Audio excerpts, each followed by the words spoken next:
woke up and I went into the canning house. It's a small shed that is by our house that I've been keeping the sheep in. And one of my sheep looked really bad. So I gave her medicine, I gave her some B complex and a few other things that I had, some probiotics, some electrolytes. I just tried pretty much everything in the book that I knew to do for a sick sheep. So I went into the barn a little later to check on her, and another one of my sheep that looked totally healthy this morning was dead. So I'm actually on the way to the vet's office right now to get a necropsy. We've had way too many deaths of sheep and goats, and we got to figure out what's going on. So I'm going to go ahead and do this necropsy. I don't really want to pay for it, but I really got to figure out what's going on. If we're going to keep doing sheep or goats, we have to figure out what's going on. So the vet is thinking it's probably coccidiosis worms. I never say that word correctly, I don't think, but we're going to find out today because he's going to do the necropsy, and he said I could bring y'all along. I'm going to put a warning when it starts with the operation. I thought that maybe some of you would like to see the process of the necropsy and how it's performed, so I thought it might be cool. But if you are queasy or anything like that, don't watch it. But for educational purposes, yeah, I think it would be good. So I'm going to get there, and I'm going to do this necropsy on my baby Willow.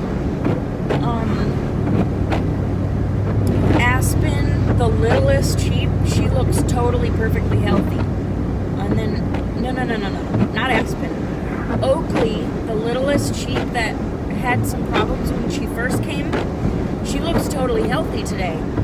And Willow, that was weird.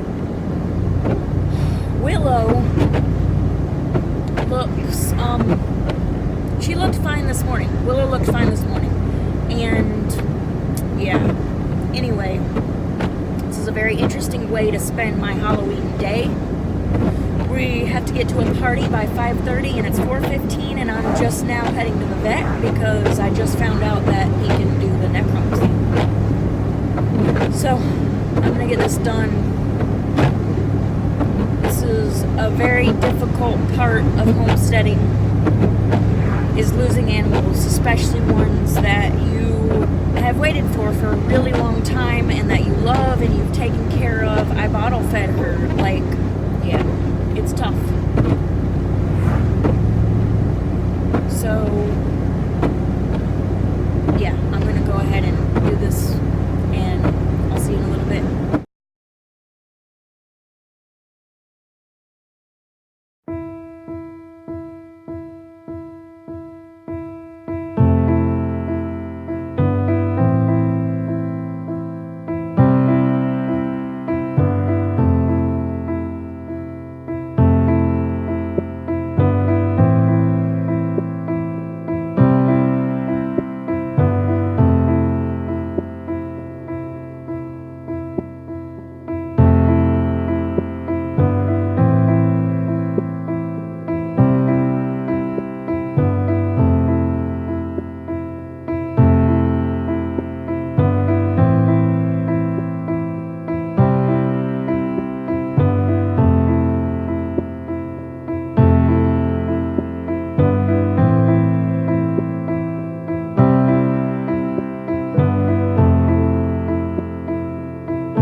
pus pockets or any lesions in the lungs, which would indicate pneumonia. That is something I was worried about. Just looking at them, they seem a little white. I'd like to have seen a lot more blood in there. And the blood that's up here seems awful watery. Don't have a lot of fat around the heart itself. That's not uncommon for a very young one. But the heart looks healthy.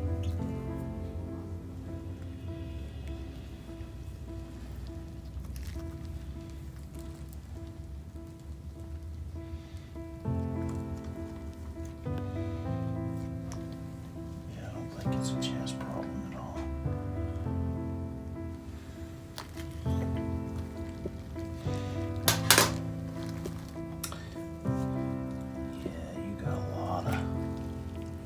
Intestinal blanching right here.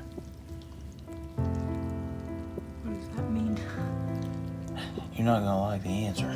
Alright. Probably worms. Okay. And it may even be coccidia. Alright, that's what I was wondering. The term intestinal blanching is just the color is washed out, right? Yeah. Instead of a nice dark. Are they supposed to be the See same? how it's That's very what- pale and nasty, and then you get farther down, it gets a better color to it. What It's color? supposed to be all that, like bluish, Yeah. right? And you were headed into a colitis situation here.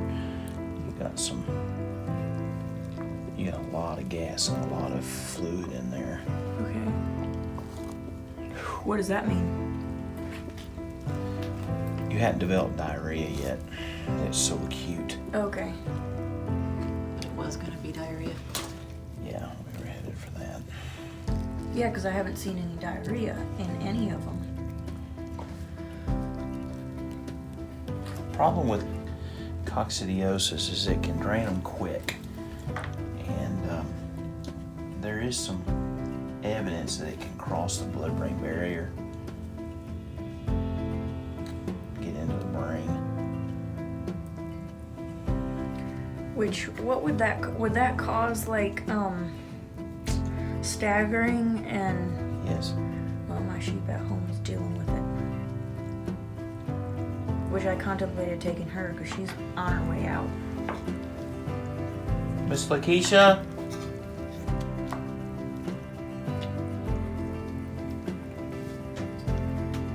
Yes. Flip these up for me. And then that whitey dog is here. You just want to point out there with it? Yeah, go right there.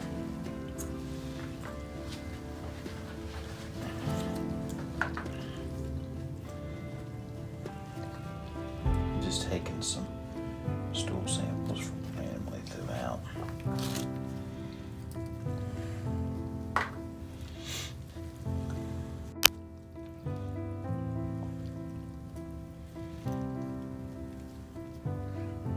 That is very interesting to see. Those little pellets in there. It looks like corn with the rest of it.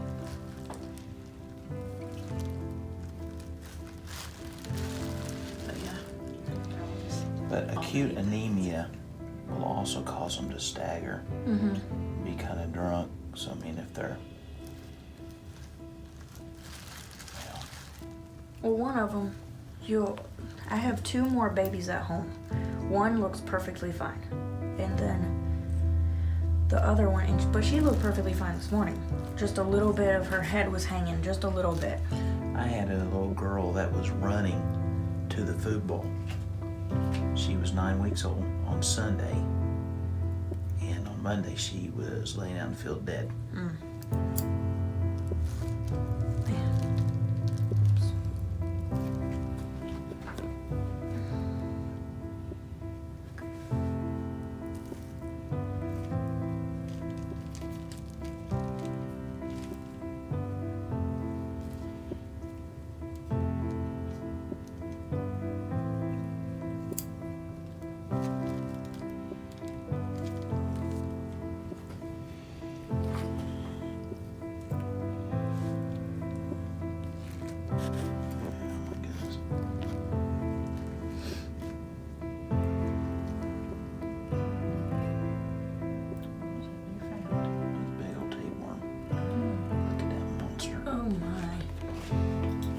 full of tapeworms right here. Huge ones. See them all in there? Is that the color? Ooh, tapeworm color? I thought they were white. Well, it's bleached. They are white, but yeah, you got tons and tons and tons of tapeworms in here. See them everywhere? word. Yeah. Just sitting there robbing your poor guy of nutrition. Yeah, your whole lower jejunum is just packed. Completely packed with tapeworms.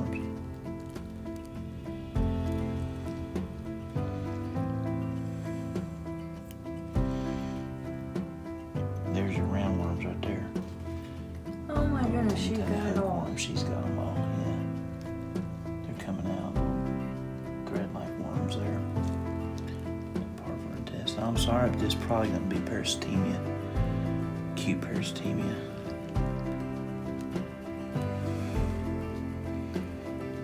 All the mucus is going in there. They've just robbed her to death. So how long has this been going on then? Well, it takes 21 days to get from egg to lymph to full-blown adults. It's 21 days. That's most cycles. Some of them are a little shorter, like 17 days, but the average for most parasites is 21 days. So, given the heavy burden, probably the last 3 to 4 weeks, she's probably been dealing with a lot of your. I'm not going to open your stomach. It's just going to be. Well, I guess I can. Let's take a quick look. Should I stand back? Yeah, it's going to stink like death. See, she's got these stomach worms in I here. don't mind the stink. I just wanna. I didn't know if it would explode. I've never been in the room for one of these, so. She was eating good right up to the end. Mm. Look at all these thread worms. Yeah. Can you point to one specifically? I'm not sure Because that a lot of it it's looks gonna. like grass to me.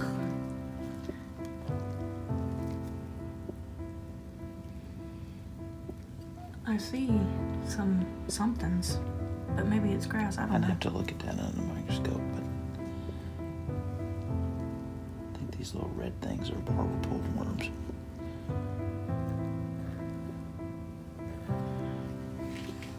Something like that. Scrape.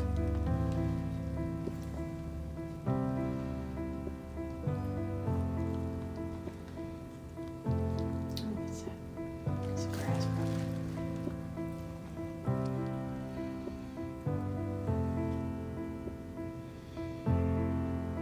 I think I'll name one of these things right there are your stomach worms. She got them all. I don't even know how many worms there are, though. I'll tell you what, the biggest problem that we're facing right now with small animal ruminants is parasite resistance. Yes. Just heavy burden parasitic disease. We just see a lot of it. And ask Miss Lakeisha if she'll bust that up and flip that up too for me. And I mean, it's a constant battle. And even I, trying to do pasture rotation, I'm still having trouble getting my sheep caught up and cleared up. They got a lot of strains of sheep now that have been developed that are more parasite resistant. Mm-hmm. But well, I tell you what, it's really devastated a lot of the sheep industry in a lot of the country, and most of our parasites are also becoming quite resistant. Unfortunately, to most of our antibiotics, so we're having to use a lot of combinations and everything of that nature. All right. Okay, guys. So, I just got out of the vet's office. We just did the necropsy. It was hard to film, and it was very interesting, though. I've always liked watching surgeries and stuff like that. He did a really good job, and I'm going to link his channel below. So yeah, he did a really good job. Basically, it's parasites. She had every single parasite in the book in her body. I saw them. Tapeworms, belly worms, I don't know what they're called, but just all kinds of worms, and basically just all over. And her intestines were yellow. They were super pale. They were yellow instead of the dark purple that they're really supposed to be. So basically, I got medications for the other 3 sheep that I have, but one is basically, I know that she's gonna die. So yeah, all I can do is just try and try and try. So that's what I'm gonna do. I got the medication. I'm on my way home to administer the medications, and then yeah, I don't know, these sheep are really hard. They just get parasites real quick, and this one didn't even show signs of having parasites. I check her eyelids frequently, and they didn't show in her eyelids. So yeah, I guess that's not the only way that you can tell if a goat or a sheep has worms. I thought it was foolproof, but it's not. So I think what I need to do is get a microscope and start to do fecals regularly on them, like every week or so, do a fecal for real. So I'm going to look into getting a microscope and starting to do fecals on the sheep. So the vet told me to start doing rotational pasture, and not even just rotational pasture. And this is something that Justin Rhodes is doing right now, is the sheep go behind the cows. I don't have cows, but I have a pig. So he said, put the pig behind the sheep and then the sheep behind the pig, and rotationally graze them after each other so that they don't get the worms to begin with. Or they build up a resistance, whatever. So yeah, I got medications. This is kind of a weird video for me to post, but people, they really need to know the benefits of farming, but also the lows of farming. And yeah, it's really upsetting, it's depressing, it's discouraging. I don't know when to quit. Do you quit? I don't know. But for now, I guess I'm just going to keep on pressing on and feed the sheep, give the sheep the medicine and hope they recover. The 2 at home that are doing perfectly fine, I will give this medication to, and they'll probably be fine. But then there's the one that's already very wobbly. She's probably dead at home right now, honestly. And that's a really sad part of farming, is losing animals that you love. So, yeah, I'm gonna sign off, and I will see you in the next video. Thanks for watching.